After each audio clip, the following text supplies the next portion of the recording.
Dame Vera Lynn, the Force's sweetheart whose songs helped raise morale in World War II, has died aged 103. The singer was best known for performing hits such as We'll Meet Again to troops on the front line in countries including India and Egypt. Her family said they were deeply saddened to announce the passing of one of Britain's best-loved entertainers. In a statement, they confirmed she died on Thursday morning surrounded by her close relatives.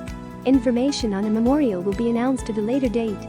6 weeks ago, ahead of the 75th anniversary of VE Day and during the height of the coronavirus pandemic, Dame Vera said simple acts of bravery and sacrifice still define our nation.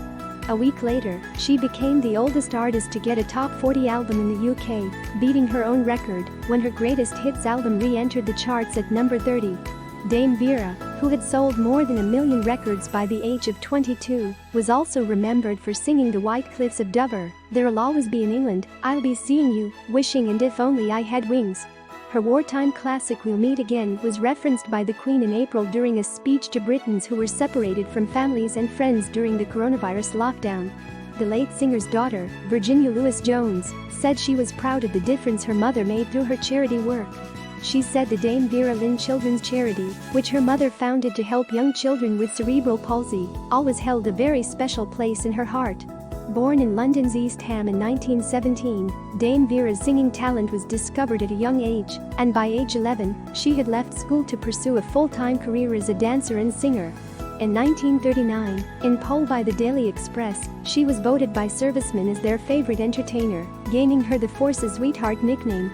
Paying tribute, Prime Minister Boris Johnson said the singer's charm and magical voice entranced and uplifted our country in some of our darkest hours. Her voice will live on to lift the hearts of generations to come, he said. Labour leader Sir Keir Starmer said. Her songs still speak to the nation in 2020 just as they did in 1940. BBC One will air a tribute programme at 19:30 on Thursday, the broadcaster confirmed. WW2 veteran Sir Tom Moore, who raised more than £32 million for NHS charities during the height of the coronavirus pandemic in April, said, I really thought Vera Lynn would live longer, she's been speaking so well on TV recently. She had a huge impact on me in Burma and remained important to me throughout my life. In 1940, at the height of the London Blitz, Vera Lynn would set off to the BBC's underground studios at the Criterion Theatre in central London. The 15-minute show was called Starlight and was broadcast at 2:30 a.m. to soldiers around the world. At the time, the BBC was being criticised in Parliament for broadcasting slushy, sentimental songs. A number of MPs felt there needed to be more upbeat songs to boost morale. Her popularity even surprised the BBC. This was after all a little overseas show broadcast in the middle of the night. Vera Lynn sang the songs that resonated emotionally with people who were separated from their loved ones, and she sang them directly to you. It was warm, intimate, heartfelt and personal, and that's why Vera Lynn became the Force's sweetheart.